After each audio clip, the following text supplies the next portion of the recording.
नमस्कार दोस्तों मैं आपको अपने यूट्यूब चैनल मिश्रा क्लासरूम में स्वागत करता हूं। दोस्तों मेरा नाम अनिश मिश्रा, मैं आप लोग को क्लास 10 की मैथ पढ़ा रहा था। और जैसा कि हमने पेपर सेट डाला हुआ है आपके बोर्ड पे, और मुझे और आपको दोनों लोग को पता है कि पेपर 24 अप्रैल से हैं यूपी बोर्ड एनसीईआरटी का। तो हम लोग मैथ पढ़ रहे थे, तो चैप्टर वाइज मैथ फिर चैप्टर वाइज ना पढ़ के पेपर सेट लगाना मुझे लगा ज़रूरी है आप लोग के बीच में, और कुछ इंपॉर्टेंट क्वेश्चन कराना बहुत ज़रूरी है। तो पेपर सेट हम लोग करेंगे, और पेपर सेट में आप लोग पूरा वीडियो देखिएगा, ठीक है। मैं हर एक क्वेश्चन को पूरी डिटेल के साथ बताऊंगा, ताकि अगर इससे रिलेटेड कोई दूसरा क्वेश्चन आपके बोर्ड में आ गया, ठीक है, तो वहाँ आपका हो जाएगा। आप अगर इस वीडियो को बने रहोगे, देखोगे, तो इस वीडियो में आपको वहाँ पर पता चल जाएगा। दोस्तों आप पूरा सपोर्ट कीजिएगा, मैं आपको आपकी मंजिल तक पहुंचा के रहूँगा, ठीक है। तो चलिए स्टार्ट करते हैं। आपको क्या दिया हो, यदि x बराबर 3 द्विघात समीकरण एक्स स्क्वायर माइनस का 2kx माइनस 6 बराबर 0 का एक मूल है, तो k का मान ज्ञात कीजिए। देखिए द्विघात समीकरण है क्या? द्विघात समीकरण ऐसा समीकरण जिसकी घात 2 हो उसे द्विघात समीकरण कहते हैं। नाम से ही पता चल रहा है, कोई परिभाषा आपसे नहीं पूछेगा, लेकिन आपको पता होनी चाहिए, ठीक है। द्विघात समीकरण होता क्या है? ax स्क्वायर होता है गाइस, प्लस का bx प्लस का c बराबर 0 होता है, ठीक है। तो देखिए घात कितनी, अधिकतम घात देखी जाती है 2 है। इस समीकरण में अधिकतम घात कितनी है? 2 है दोस्तों, ठीक है। तो घात 2 है, तो इसके मूल कितने होंगे? मूल कितने होंगे तो बोलोगे 2 होंगे। वो मूल क्या है? एक अल्फा होगा, एक बीटा होगा, ठीक है। तो यहाँ से बहुत सारे क्वेश्चन बनते हैं। तो अगर मूल इसके 2 हैं, एक अल्फा है, एक बीटा है, तो अगर पहला क्वेश्चन ही पूछ ले कि मूलों का योगफल क्या होता है, तो मूलों का योगफल क्या होता है? तो माइनस का b/a होता है। नोट करते चलिए साथ में। और आपसे पूछ रहे कि मूलों का गुणनफल क्या होता है? मूलों का गुणनफल क्या होता है? तो आप इसको भी नोट कर लिए, c/a होता है, ठीक है। c/a एक और फार्मूला आता है, उसको भी आप लोग करते चलेगा। कब वो फार्मूला लगेगा? जब आपका मूलों का योगफल दिया होगा, मूलों का गुणनफल दिया होगा, और कहेगा निकालने को कि द्विघात समीकरण निकालिए। द्विघात समीकरण निकालने के लिए एक फार्मूला आता है, एक्स स्क्वायर माइनस का मूलों का योगफल ब्रैकेट में x प्लस मूलों का गुणनफल बराबर 0 होता है। तब ये फार्मूला लगा के आप सॉल्व कर लीजिएगा, ठीक है। तो 2 फार्मूले आपको जानकारी दी, ऐसे रिलेटेड आगे भी क्वेश्चन अगर इस चैप्टर में आएंगे तो आपसे वादा करते हैं वहाँ पर भी आपको बताया जाएगा, ठीक है। तो चलिए हम लोग सवाल पे आते हैं। ये आपने नोट कर लिया होगा और स्क्रीनशॉट ले लिया होगा, ठीक है। तो आगे चलते हैं। आगे क्या है क्वेश्चन? हमारे पास दिया हुआ है एक्स स्क्वायर माइनस का 2kx माइनस 6 बराबर 0 दिया है। कह रहा कि एक मूल है, तो जो आपका एक मूल है x बराबर 3 कह रहा है। जब भी ऐसा क्वेश्चन आ जाए तो x की वैल्यू यहाँ पर पुट कर दो। x की वैल्यू पुट करोगे, 3 का स्क्वायर माइनस का 2 मल्टीप्लाई 3 माइनस का 6 बराबर क्या हो जाएगा? 0 हो जाएगा, ठीक है। इतनी बात समझ में आ गई। तो 3 का स्क्वायर होता है 9, ठीक है। कैसे निकाले 3 का स्क्वायर? 3 का स्क्वायर है तो आप इसको 3 गुणे 3 लिख सकते हो, 3 त्रिक का 9, ठीक है। इतनी बात समझ में आ गई। फिर माइनस का 2 3 6 2 3 6 के आ जाएगा, माइनस का 6 बराबर 0, ठीक है गाइस। तो उसका 9 में से 6 घटा दो, 9 में से 6 घटाओगे तो 3 आएगा, 3 माइनस का 6 के बराबर 0 हो जाएगा। एक काम करो, 3 को उधर लेकर जाओगे तो ये 3 प्लस में है, उधर जाएगा तो दोस्तों माइनस में आ जाएगा, ठीक है। माइनस में आ जाएगा तो माइनस का 6 के बराबर कितना हो जाएगा? माइनस का 3 हो जाएगा। इतनी बात आपको समझ में आ गई होगी। अच्छा, ये माइनस से माइनस कट हो जाएगा, ये माइनस से ये माइनस कट हो जाएगा, तो कितना बचेगा? 6 के बराबर 3 बचेगा, ठीक है। और 6 और k के बीच में कोई भी साइन नहीं होता है, तो कोई साइन नहीं, मतलब कोई साइन तो होगा, मल्टीपल का साइन होता है भाई, ठीक है। दोनों के बीच में अगर कोनो साइन नहीं दिख रहा है तो वो मल्टीपल का साइन दिखेगा, ठीक, मल्टीपल होता है। तो के बराबर क्या आ जाएगा, अगर यहाँ मल्टीपल में है उधर जाएगा डिवाइड में आ जाएगा, ठीक है। तो यहाँ से काटोगे 3 एक कम 3, 3 दूनी 6, तो 1/2। के का मान कितना आ गया, 1/2 आ गया। नोट कर लीजिए इसको।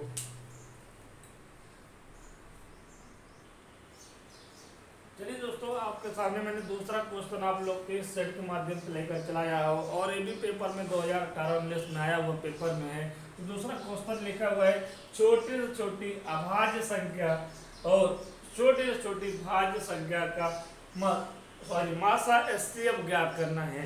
तो पहली बात आपकी आती है अभाज्य संख्या की, ठीक है, अभाज्य संख्या क्या होती है। दूसरी बात आती है आपकी भाज्य संख्या क्या होती है, इसको जानना बहुत जरूरी है, ठीक है, तभी आपका हो पाएगा।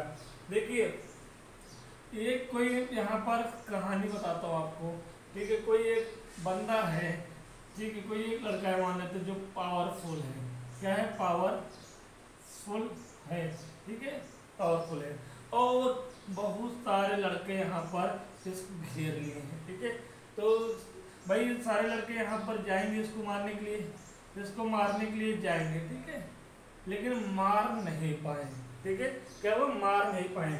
बहुत सारे लड़के जा रहे हैं इसको मारने के लिए, लेकिन इसको मार नहीं पाए।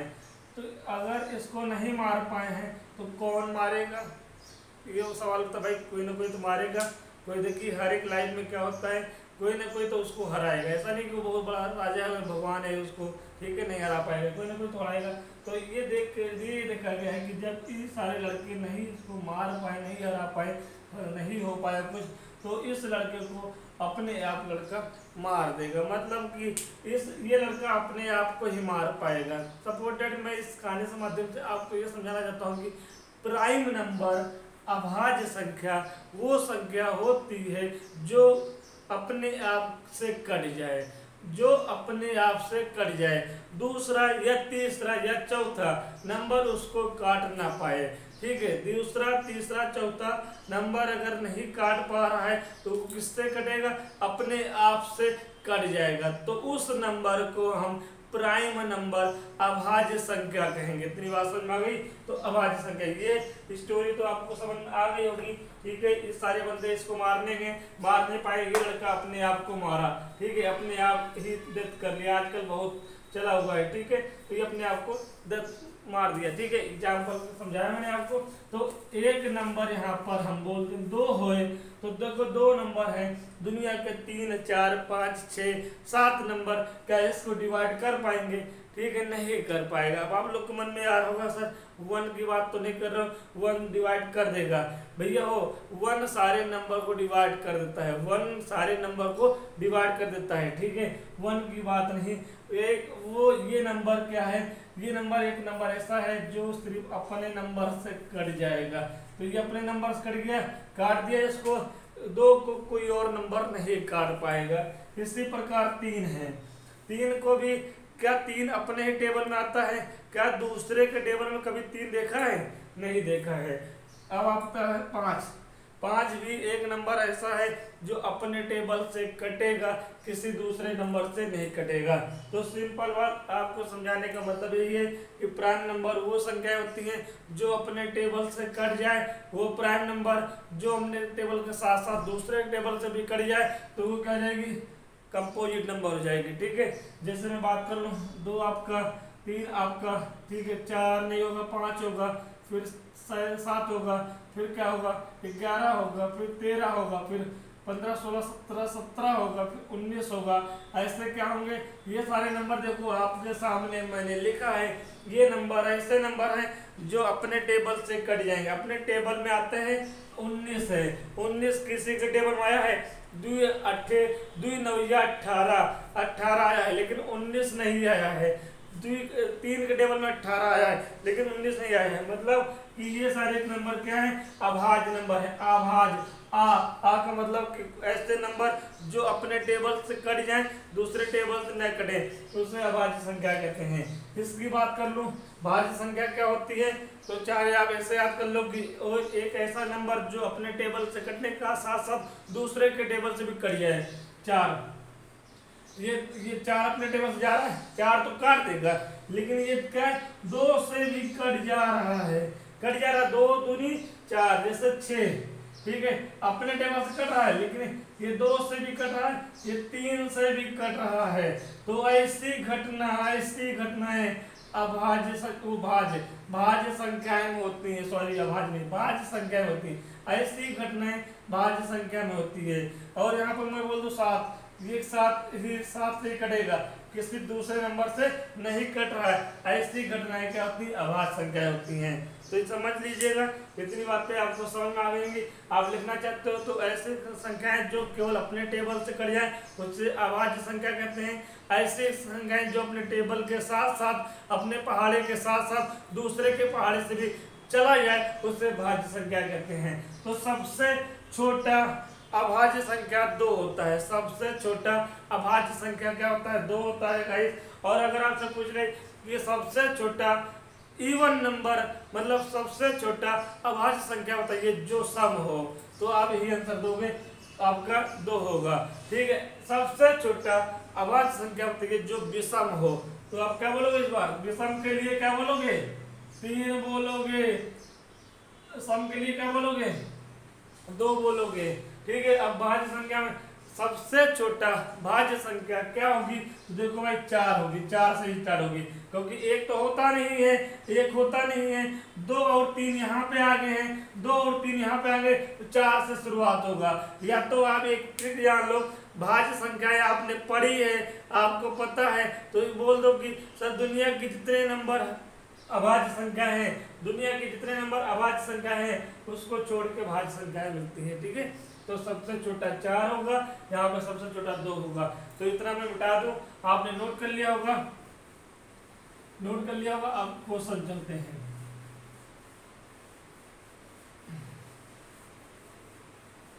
चलिए क्वेश्चन में क्या है, अभाज्य संख्या छोटी वाली, छोटी अभाज्य संख्या क्या है, तो बोलोगे सब छोटी अभाज्य संख्या आपकी है 2, ठीक है, क्या मिल गई, 2 मिल गई।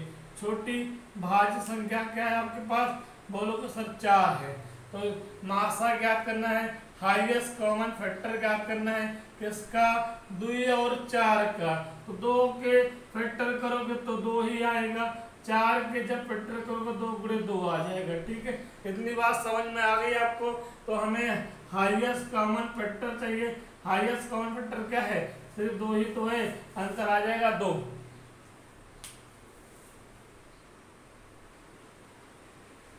चलिए दोस्तों, अगला क्वेश्चन आप लोग के बोर्ड में मैंने लिख दिया है, लिखा हुआ एक बिंदु P x, y से मूल बिंदु की दूरी ज्ञात कीजिए। तो ये क्या है, ये निर्देशांक ज्यामिति का क्वेश्चन है। तो हम थोड़ा निर्देशांक ज्यामिति की तरफ चलते हैं, वहां पर हम पहुंचे। तो हम एक कोऑर्डिनेट बनाते हैं, चतुर्थांश बनाते हैं, ठीक है, चतुर्थांश। अगर कोई लाइन आप खींचते हो, कोई लाइन आप खींचते हो, तो यहाँ पर आपका 0 नंबर मान लेते हो, इधर जो भी वैल्यू लिखी होती है प्लस की वैल्यू लिखी होती है, इधर जो भी वैल्यू लिखते हो माइनस की, मतलब यहाँ पे 1 हो गया, यहाँ पे 2 हो गया, यहाँ पे 3 हो गया, यहाँ पे -1 -2 -3 लिखते हो, ठीक गाइस। तो यहाँ पर देखिए ई वाला लाइन क्या है, ई वाला लाइन है, आप बोलोगे एक्स अक्ष है, ठीक है, क्या है, एक्स अक्ष है। ई वाला लाइन क्या है, एक्स डैश अक्ष है, ठीक है। अब ये लाइन, अगर इस लाइन का ये वाला बिंदु मान लिया 0 है, ठीक है, इसको हम बिंदु O बोलते हैं, बिंदु क्या बोलते हैं, O, और इसी को हम लोग क्या बोलते हैं, मूल बिंदु बोलते हैं, मूल बिंदु बोलते हैं। मूल बिंदु क्यों बोलते हैं, अभी हम आपको समझा रहे हैं, ठीक है। आपने ये वाला लाइन यहाँ ला के फिट कर दिया, बीच में क्या है, 0 है। इसी प्रकार मैंने एक लाइन यहाँ माना, यहाँ पे बीचों बीच 0 माना है। ऊपर जाने पर प्लस वैल्यू, नीचे आने पर माइनस वैल्यू, ठीक है। इतनी बात समझ में आ गई। तो ऊपर है। तो यहाँ पर जब इस लाइन को इसको मैंने बैठाया तो यहाँ पर लाया तो यहाँ पर भी क्या हो जाएगा, 0 हो जाएगा। तो ये x वाले अक्ष पे भी 0 है, y वाले अक्ष पे भी 0 है। तो यहाँ के जो निर्देशांक मिले 0,0 मिले, इसी को नाम दे दिया गया मूल बिंदु, ओरिजिन पॉइंट नाम दे दिया गया। ठीक है, यहाँ से निकल के आया। जब मैं इधर जाऊंगा तो मुझे पता है प्लस का वैल्यू होगा 1 2 3 4। ठीक है, इधर में -1 -2 -3 -4, ऊपर 1 2 3 4, नीचे -1 -2 -3 -4। कितनी बात समझ में आ गई। अब याद रखिएगा निर्देशांक ज्यामिति में, ठीक है, जो आपका ब्रैकेट में नंबर लिखा होता है, पहला नंबर आपका क्या होता है, एक्स अक्ष होता है। किसमें, एक्स अक्ष का होता है। दूसरा नंबर वाई अक्ष का होता है दोस्तों। इतनी बात समझ में आ गई। अब याद रखिएगा ई वाला क्या है, एक्स अक्ष है, तो इस एक्स अक्ष पे हम मान लेते हैं कि कोऑर्डिनेट एक्स होगा। ठीक है, ई वाला क्या है, वाई अक्ष है, तो मान लेते हैं वाई होगा। और दोनों प्लस है, दोनों प्लस है गाइस, इधर भी प्लस है, ऊपर भी प्लस है। तो पहले ग्राफ में एक्स वाई कोऑर्डिनेट बनेंगे, एक्स वाई कोऑर्डिनेट बनेंगे। दूसरे में आएंगे, दूसरे क्लास में आएंगे दोस्तों, तो यहाँ पर पहला जो आपका कोऑर्डिनेट लिखा होता है वो एक्स अक्ष का होता है। इधर क्या है, इधर माइनस की वैल्यू है तो माइनस का एक्स लिखेंगे। ऊपर क्या है, प्लस का वाई है तो वाई लिखेंगे। ठीक है, ये याद हो जाएगा। अब जब तीसरे कोऑर्डिनेट में आएंगे, थर्ड में आएंगे, तो जो हम ब्रैकेट के अंदर नंबर लिखते हैं, पहला एक्स अक्ष का होता है, दूसरा वाई अक्ष का होता है। तो ये एक्स अक्ष का क्या है, माइनस का है तो माइनस एक्स लिखेंगे। वाई अक्ष के लिए ये भी माइनस का तो माइनस का लिखेंगे। ठीक है, हम जब चौथे नंबर पर जाते हैं, चौथे क्लास में जाते हैं, तो जो कोऑर्डिनेट लिखी जाती है पहले एक्स अक्ष का लिखी जाती है। तो ये एक्स अक्ष में प्लस की वैल्यू होती है, वाई अक्ष में माइनस की वैल्यू होती है यहाँ पर। ठीक है, इतनी बात समझ आ गई। हम इसलिए आपको बता रहे हैं कि अगर आपसे पूछ लिया है कि -4 -5 -4 किस क्लास में ये कोऑर्डिनेट बैठेगा, ये ज्यामिति निर्देशांक ज्यामिति के किस क्लास में ये बिंदु होंगे, तो आपको जब ये पता होगा कि ये तीसरे में बंद होगा, क्योंकि दोनों माइनस तीसरे में आते हैं। ठीक है, ये आपको पता है। इतनी मतलब कोई भी नंबर आपको दे दिया जाएगा, आप बता सकते हो कि हाँ ये कोऑर्डिनेट, अगर ये आपने अच्छे से पढ़ा है। ठीक है, और एक चीज और नोट करके लिखिएगा, देखिए भाई ये लाइन मैंने खींच दिया। ठीक है, ये लाइन खींच दिया, माइनस का एक्स माइनस का वाई, यहाँ पे प्लस का एक्स प्लस का वाई। मतलब कि ये मतलब कि क्या है, फर्स्ट वाले कोऑर्डिनेट का उल्टा थर्ड में लिखा हुआ है।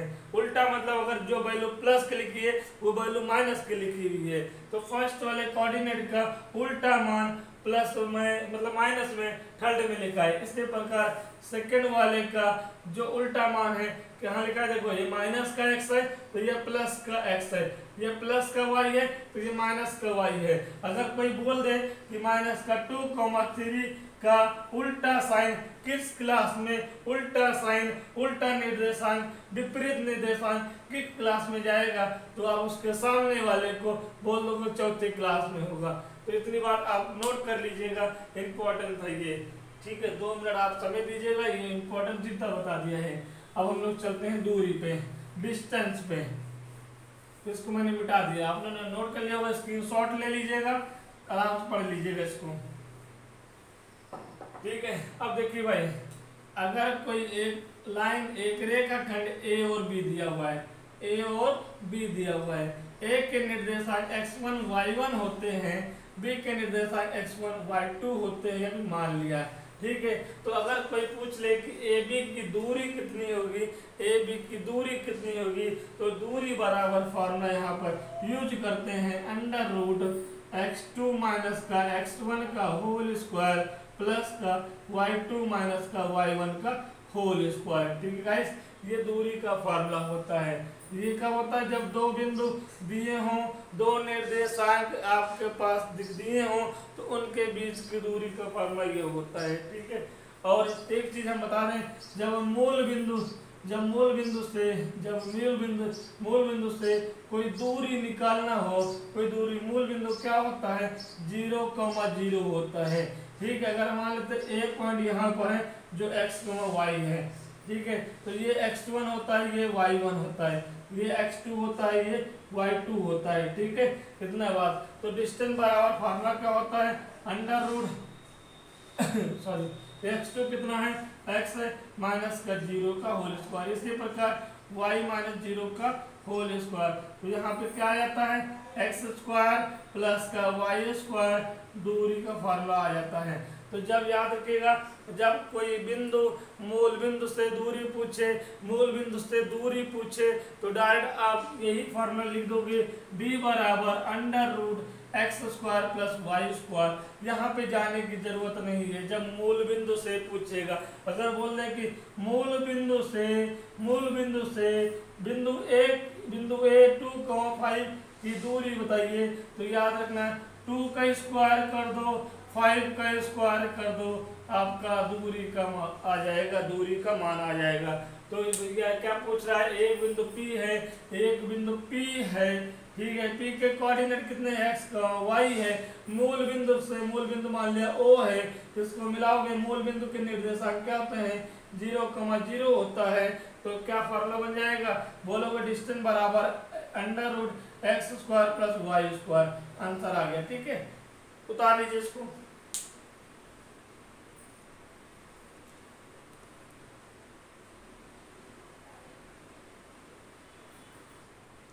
चलिए दोस्तों, अगला क्वेश्चन आपका समांतर श्रेणी से है, और समांतर श्रेणी हमने परसों आप लोग को चैप्टर पढ़ा दिया है। आप वीडियो की लिंक पर जाइएगा, वहाँ पर पूरा डिटेल पढ़ लीजिएगा। ठीक है, तो चलिए, तो समांतर श्रेणी का पढ़ा दिया है। समांतर श्रेणी का सारवंतर क्या होता है, कॉमन डिफरेंस होता है, डी होता है, स्मॉल डी दिया हुआ है, -4 दिया हुआ है। और सातवां पद कितना है 4 है, तो T7 बराबर 4 लिख दिए। तो हमें पहला पद ज्ञात करना है, ए हमें निकालना है गाइस। तो अभी हमने Tn बराबर फार्मूला पढ़ा था a plus n-1 into D. ठीक है, हमें सातवां पद दिया हुआ है, तो n की वैल्यू हम 7 रख देंगे। तो T7 बराबर a प्लस 7 - 1 इंटू डी। तो यहाँ पे कितना आ जाएगा, a प्लस 6d आ जाएगा। और T7 की वैल्यू क्या है 4 है। ठीक है, इतनी बात समझ में आ गई। तो 4 बराबर a प्लस 6 इंटू डी की वैल्यू क्या है -4 है गाइस। डी का मान हमने यहाँ पर रख दिया है। तो 4 बराबर a -6 चौक 24, ये माइनस प्लस माइनस आ जाएगा। तो ये -24 इधर लाओगे तो +24 आ जाएगा। तो a की वैल्यू आपको दिख रहा है कि दोनों को ऐड करोगे तो 28 आ जाएगा। तो पहला पद कितना आ गया 28 आ गया। तो दोस्तों, अगर ये वीडियो आपको अच्छा लग रहा है, आपको लग रहा है कि हाँ ये सही चल रहा है वीडियो और ये हमारे इम्पोर्टेंट के लिए है, तो आप इसको लाइक और शेयर जरूर कर दीजिए, और साथ के साथ चैनल को सब्सक्राइब भी कर लीजिए, ताकि हम जब भी कोई नया वीडियो इससे रिलेटेड डालें तो आपके पास सबसे पहले पहुँचे। चलिए, इसको नोट कर लीजिए।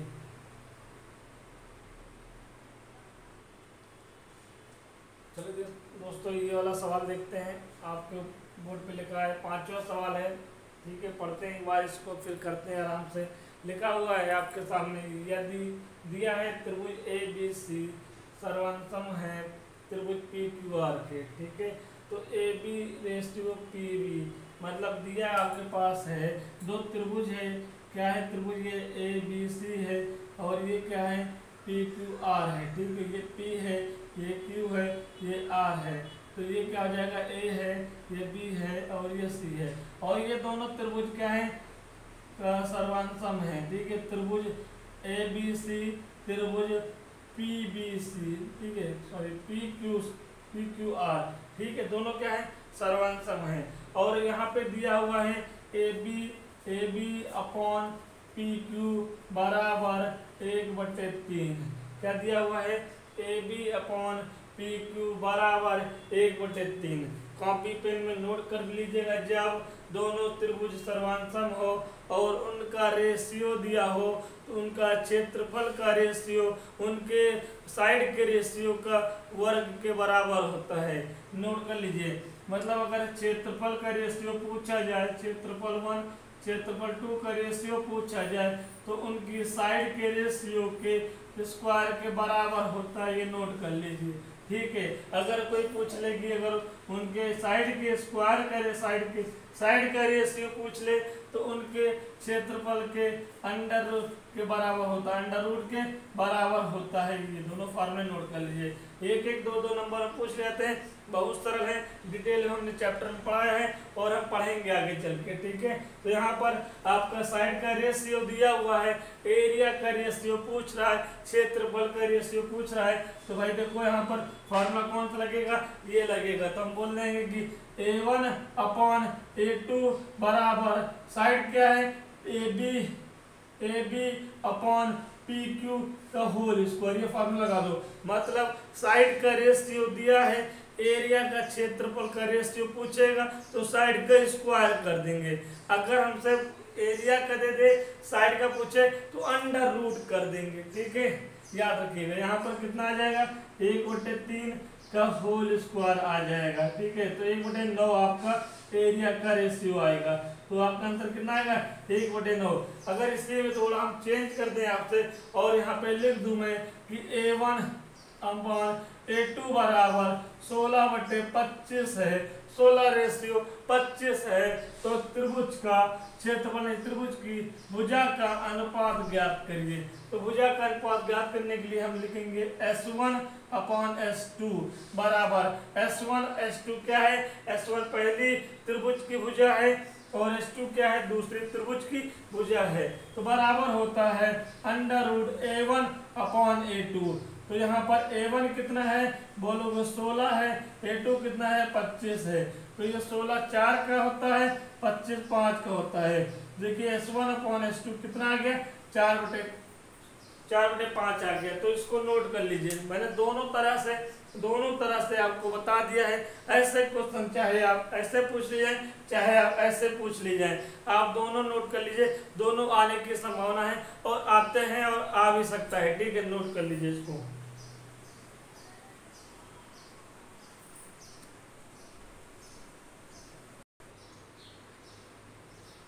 चलिए दोस्तों, अगला क्वेश्चन आपके बोर्ड पे मैंने उतार दिया है एक बार। फिर मैं एक बार आपको ये डायरेक्ट सॉल्व करके नहीं बताऊंगा। पहले मैं इसकी जानकारी आपको दूंगा। इसका एरिया क्या होता है, आपका इसका पेरीमीटर क्या होता है, मतलब क्षेत्रफल क्या होता है, परिमाप क्या होता है, अर्ध परिमाप क्या होता है और इसका डायगोनल क्या होते हैं, ठीक है। आपको हर एक चीज बताएंगे, उसके बाद मैं सॉल्व करूंगा। तो है क्या, ये ABCD एक आयत है। आयत का मतलब, आयत इसको हम लोग इंग्लिश में रेक्टेंगल बोलते हैं। क्या बोलते हैं, रेक्टेंगल बोलते हैं। तो आयत क्या होता है, जब आयत की 4 भुजाएं होती हैं, जब कोई दो भुजा के आमने सामने बराबर हो, मतलब जब कोई दो भुजाएं आमने सामने बराबर हो तो उसे हम आयत कहते हैं। मतलब एक भुजा मैंने ये ले लिया, एक भुजा मैंने ये ले लिया, ये दोनों क्या है, बराबर हैं। एक भुजा मैंने ये ले लिया और एक भुजा मैंने ये ले लिया, ये इसके बराबर है। अगर आमने सामने की भुजा बराबर होती है तो उसे आयत कहते हैं। पहली चीज ये नोट कर लीजिए।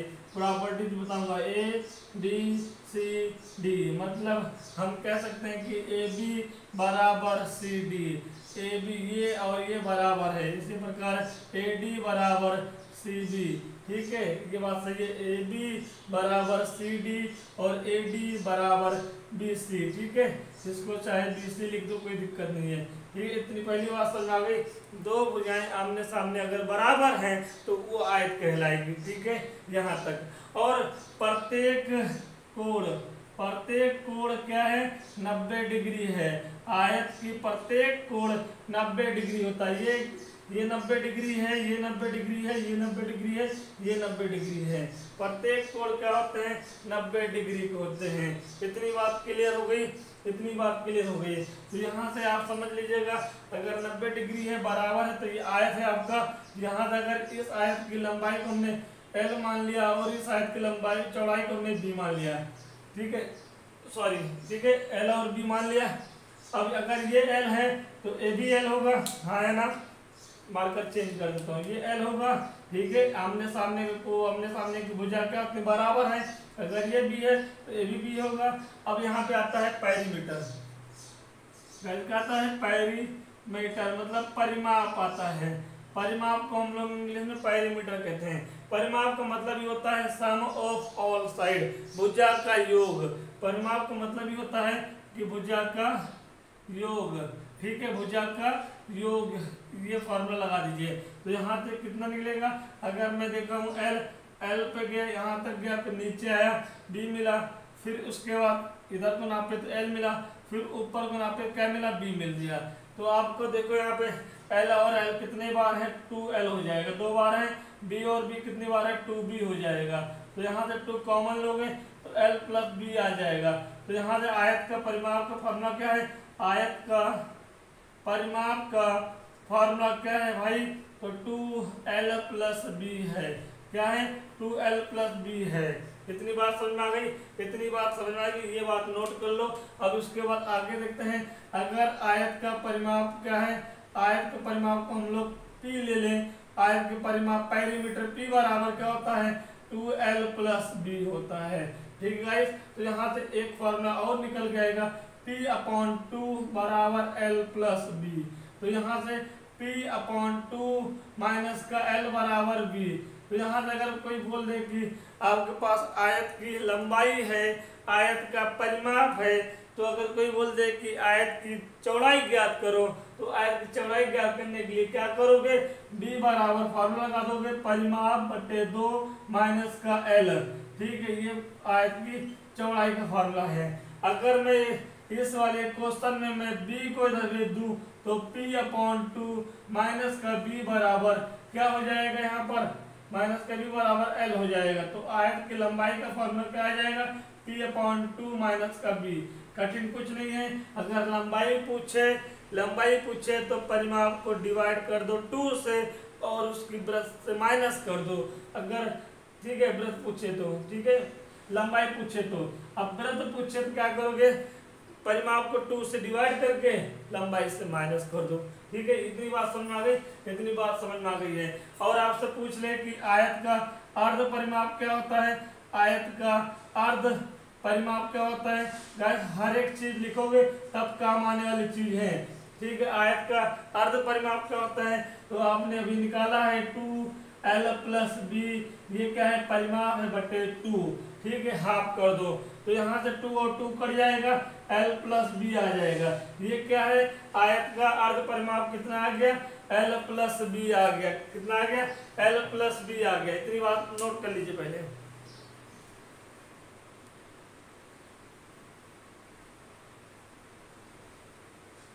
गाइस आपने नोट कर लिया होगा, हर एक चीज नोट करिएगा, इंपॉर्टेंट चीजें हैं। और फॉर्मूला आप नोट कर जाओगे तो आगे क्वेश्चन बन जाएगा, तो क्वेश्चन आप कर ले जाओगे, ठीक है। हमारा अगर मतलब होता है सिर्फ क्वेश्चन कराने का तो मैं इतनी बातें आपको नहीं बताता, ठीक है। क्वेश्चन पे क्वेश्चन करा के दे देता आपको, लेकिन उससे कोई मतलब नहीं है। अगर एक क्वेश्चन से बहुत सारी जानकारी मिल जाती है तो बहुत अच्छी बात है, ठीक है।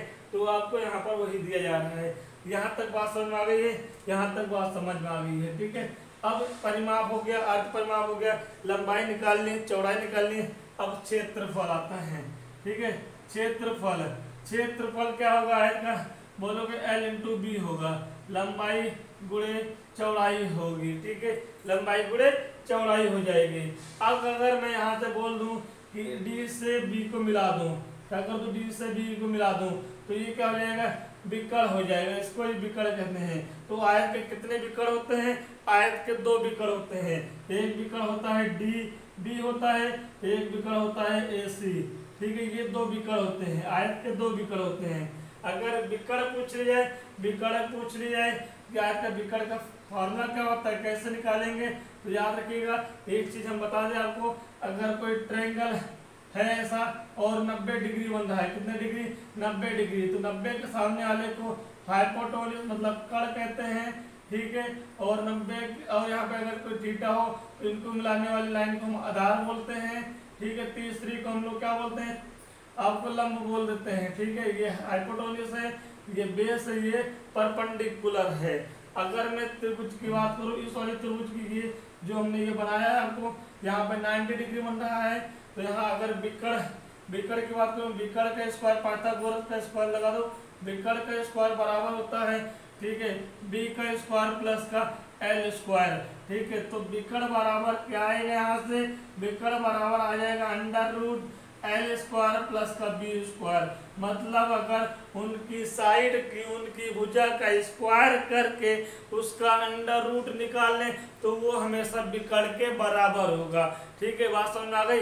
अगर मैं बोल दूं कि ये 4 मीटर है, ये 3 मीटर है, ठीक है, तो इसका विकर्ण क्या होगा, तो लंबाई कितनी है, 4 मीटर है, तो 4 का स्क्वायर, चौड़ाई कितनी है, 3 मीटर है, 3 का स्क्वायर, 4 का स्क्वायर कितना है 16, 3 का स्क्वायर कितना है 9, दोनों जोड़ो कितना आएगा 25, और 25 किसका है, 5 का है। तो विकर्ण कितनी आ गई, कितनी आ गई, 5 आ गई, ठीक है, 5 आ गई।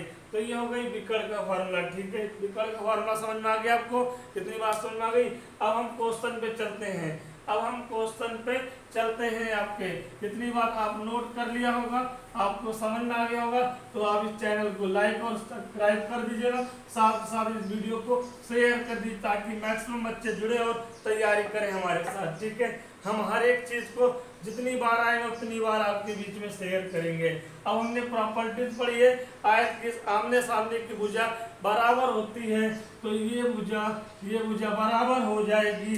बात सही है कि नहीं भाई, बराबर होगी। इसका मतलब कि DE बराबर AB, DE है क्या, x प्लस वाई है, और AB क्या है 30 है, समीकरण 1 मान लीजिए। इसी प्रकार ये बराबर ये हो जाएगा, मतलब कि हम बोल दें BC बराबर AD, BC क्या है x माइनस वाई है, और ये क्या है 14 है, इक्वेशन 2 हो जाएगी। इक्वेशन 1 को 2 से हम क्या कर देंगे, प्लस कर देंगे। गाइस तो 1 है क्या, x प्लस वाई बराबर 30 है, और यहाँ क्या है x माइनस वाई बराबर क्या है 14 है, प्लस कर दो तो ये हमारा क्या होगा, कट जाएगा, यहाँ कितना होगा 2x हो जाएगा, ये कितना आएगा 44 आएगा। x की वैल्यू कितनी आ जाएगी 22 आएगी, x की वैल्यू कितनी आ गई 22। x का मान समीकरण 1 में रखने पर, ठीक है, अगर 1 में रख दोगे यहाँ पर, तो यहाँ रखोगे 22 प्लस वाई बराबर 30, तो यहाँ से y बराबर क्या आ जाएगा 30 माइनस 22, तो y बराबर कितना आ जाएगा, आ गया आपका 8। तो मुझसे x और y पूछ रहा है, क्या पूछ रहा है, x और y पूछ रहा है, ये आप नोट कर लीजिए, ये आप नोट कर लीजिए, ठीक है गाइस। तो हम इस वीडियो को यहीं पर समाप्त करते हैं, आगे हम कल भी इस वीडियो को कंटिन्यू जारी करेंगे। अभी सेट खत्म नहीं हुआ है, अभी हम लोग आधे सेट पे भी नहीं पहुंचे हैं, तो आप इस वीडियो को पूरा देखिएगा, और आगे आने वाले इससे क्या कंटिन्यू वीडियो बनाएंगे, उसमें भी इससे नीचे जितने को सारे क्वेश्चन सेट में दिए हैं 2019-2018 के, उसको हम सॉल्व करेंगे। अगर गाइस आप लोग को वीडियो पसंद आया है तो आप शेयर और लाइक कर दीजिए, और साथ के साथ हमारे इस बॉक्स में कमेंट करके बता दीजिए कि हाँ सर वीडियो सही चल रहा है। जो भी कमी होगी उस कमी को भी आप इस नीचे कमेंट बॉक्स में बता दीजिएगा, ठीक है। धन्यवाद।